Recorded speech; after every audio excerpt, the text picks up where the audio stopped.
A pergunta que muitos, né, e até alguns cristãos se fazem nesta época de festas juninas: pode-se comemorar, pode-se participar, é pecado, não é?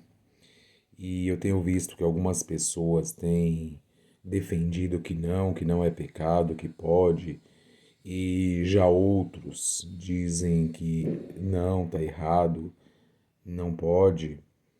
Enfim, algumas pessoas se dizem aí cristãos, né, que se dizem se chamar pelo nome do Senhor, acabam advogando que sim e induzindo as pessoas assim comemorarem isto aí. E eu vejo também algumas pessoas, algumas igrejas que resolvem não participar lá fora, claro, não são nem doidos de fazer uma coisa dessa, dá muito na cara, embora hoje em dia estão botando muita coisa aí, estão dando na cara, mas nessa parte aí eles não querem acelerar tanto, fazem então dentro de suas igrejas, barracas, festas, né? Como Pompeia vai à roça, quem é do Brasil para Cristo sabe do que eu estou falando. É, quem é da sala vai saber a festa do São João, e assembleiano, festa do milho, enfim, vai por aí afora, né? Porque eles querem, né, aquilo, mas não querem chegar lá, por exemplo, chegar à igreja, o pastor e todo mundo lá e de repente olharem e ver que vai ser aquele escândalo, né?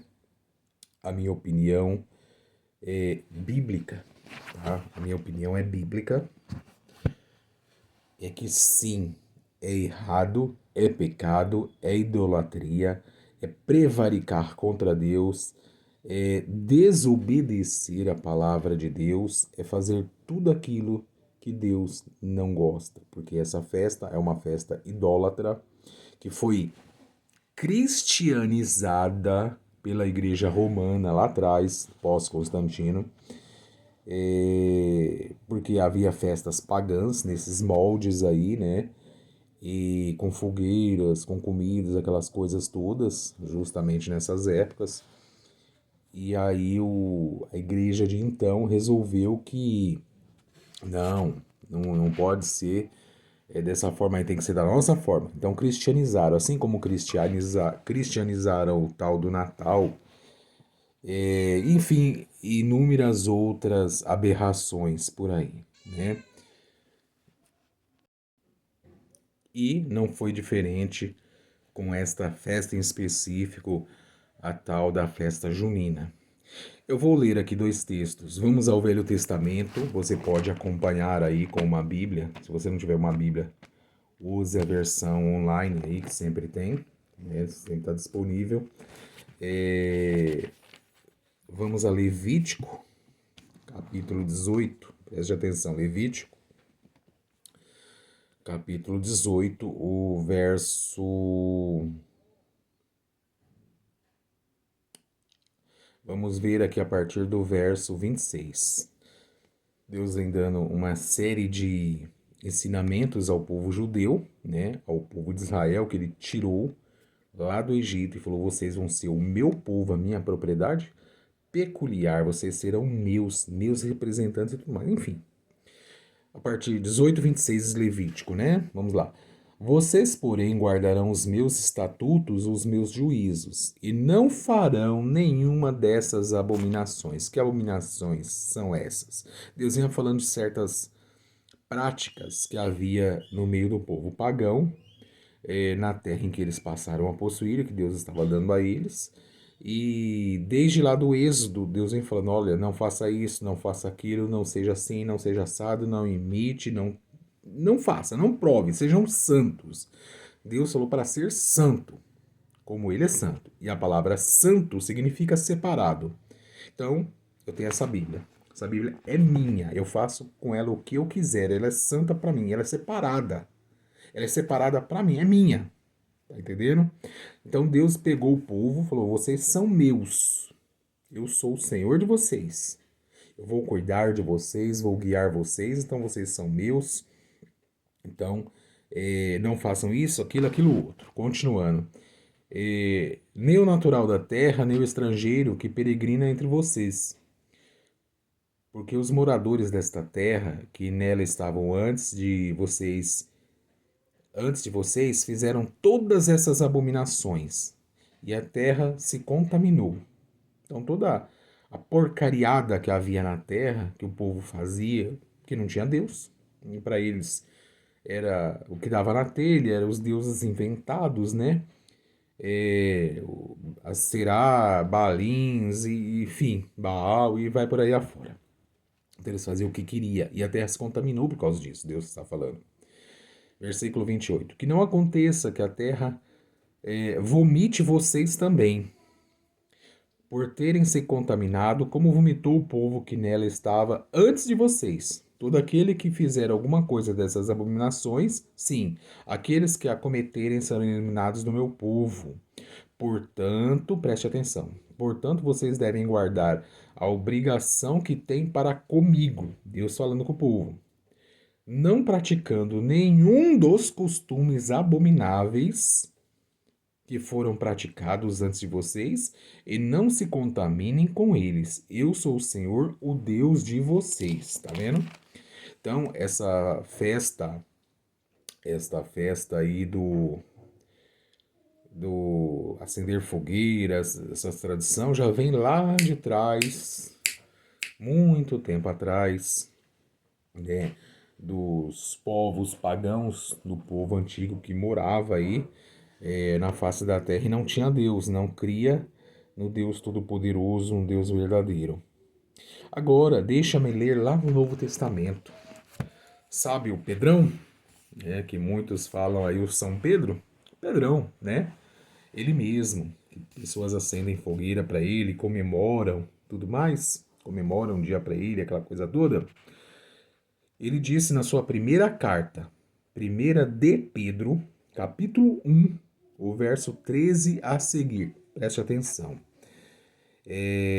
Por isso, preparando o seu entendimento, sejam sóbrios. Ele está falando com a igreja.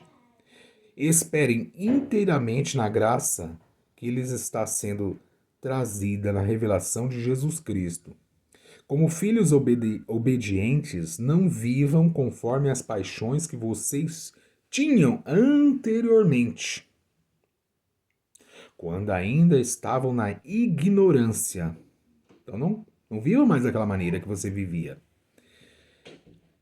Pelo contrário, assim como é santo aquele que os chamou, sejam santos vocês também em tudo o que fizerem. Ou seja, sejam separados. E sejam separados em tudo que vocês fizerem. O mundo comemora essa festa? Você não comemora, você é separado para Deus, você é santificado para Deus. Deus é o teu Senhor, o Senhor Jesus Cristo te comprou com o precioso sangue dele. Não foi com prata, não foi com ouro, diz a palavra, mas com precioso sangue, num cordeiro, conhecido antes da fundação do mundo. Sejam santos em tudo o que fizerem, porque está escrito, sejam santos porque eu sou santo. Então Deus está mandando que você seja santo igual a Ele. Claro, nós, seres humanos, não temos a capacidade de nos tornarmos puros e santos. Nós precisamos buscar a cada dia mais o Espírito Santo e ir nos afastando, nos separando dessas coisas deste mundo, inclusive essa festa em questão. E se vocês invocam como Pai aquele que, sem parcialidade, julga segundo as obras de cada um, vivam em temor durante o tempo da peregrinação de vocês. Agora aqui, o 18. Sabendo que não foi mediante coisas perecíveis como prata e ouro que vocês foram resgatados da vida inútil que seus pais lhes legaram, ou seja, que seus pais lhe deixaram, que seus pais ensinaram para vocês. Todas essas inutilidades. Se você acha que Deus é teu pai, não viva dessa maneira. Você foi liberto, você foi resgatado, você foi separado, você foi santificado. Então não pratique isso, não vá ser idólatra. Não vá participar da mesa dos demônios. Mas pelo precioso sangue de Cristo, como de um cordeiro sem defeito e sem mácula. Ele foi conhecido antes da fundação do mundo, mas foi manifestado nesses últimos tempos em favor de vocês. Tá vendo aí? Então vale a pena você obedecer a Deus, obedecer a palavra de Deus e não se contaminar com essa festa pagã do mundo. Melhor dizendo, do capiroto, tá certo? Porque tá ali embalada, tá ali camuflada de uma coisa. Ah, é de um santo. Não, não é de um santo. Não é de um santo. Os santos de Deus estão vivos nessa terra, fazendo a vontade de Deus, obedecendo a Deus. Porém, quando morre, assim como morreu nosso santo irmão Pedro, nosso santo irmão Paulo, nossa santa irmã Maria, morreram. Todos eles foram morrendo e vão morrendo através dos séculos. Os santos de Deus vêm morrendo. Vão para o paraíso e ali estão aguardando a ressurreição para estarem reinando com Cristo eternamente. Mas perceba que nenhum deles se misturou com essas práticas abomináveis a Deus, essas inutilidades. Agora, sempre teve aqueles que sim, que vão se deixando levar, são as Marias vai com as outras. Por quê? Saíram do mundo, mas o mundo não saiu de dentro deles, né? Não estão mais lá, né, praticando essa festa lá com a igreja romana, não estão mais lá. Estão agora numa igreja evangélica, mas o coração está ali querendo. Esse costume, essa inutilidade que foi deixada por seus pais, está ali, ó, ali dentro. Gente, o nosso maior inimigo é a nossa carne. Ela é terrível. Ela é terrível. Ela quer porque quer as coisas deste mundo, as coisas fáceis, as coisas gostosas, as coisas legais e tudo mais, né? Parece que é uma maravilha, né? E o inimigo está ali jogando seus laços, jogando suas armadilhas, tentando tragar, porque ele sabe que a nossa carne é complicada. Mas o Senhor Jesus disse: aquele que quiser vir após mim, negue-se a si mesmo, tome a cada dia a sua cruz e siga-me. É se negar. Aí eu gostava tanto daquilo. Eu gosto, ainda gosto, mas eu tô me negando por amor daquele que me salvou, por amor daquele que é o meu dono, o meu Senhor. Paulo escreveu lá aos Coríntios: vocês não são de vocês mesmos. O corpo de vocês é templo do Espírito Santo. Então, se nós não somos nossos, não somos mais, não pertencemos mais a nós. Um dia que recebemos ao Senhor Jesus como nosso único, exclusivo, suficiente e eterno Salvador, nós não pertencemos mais a nós. Nós somos dele, do Senhor Jesus. Deus agora, Deus agora, Ele é o nosso Pai e Ele quer que nós obedeçamos o que está aqui nessa palavra. É Ele quem nos guia. E o que não está nessa palavra, o Espírito Santo vai nos orientando, vai nos mostrando. Ele vai nos guiando. E se você tem o Espírito Santo de Deus, o Deus Criador dos céus e da terra, dentro de você, se você tem, eu tenho certeza que você sente ojeriza por essas festas. Festas pagãs. Natal, São João, aí São Pedro, São sei lá o quê, a Páscoa. Ah, a Páscoa tem que se vestir de coelho. Gente, é tudo paganismo. Tudo paganismo. Tudo paganismo. Aí você decide a quem é que você vai seguir. Se você vai querer ser santo, separado e viver com Deus, ou se você vai querer andar conforme você andava antigamente aí, né, no mundanismo, sem Deus, sem paz, sem salvação, caminhando a passos largos para a perdição eterna. Aí fica a seu critério. tá certo? Então, espero que Deus fale através do seu Santo Espírito mais alto ao seu coração, em nome do Senhor Jesus.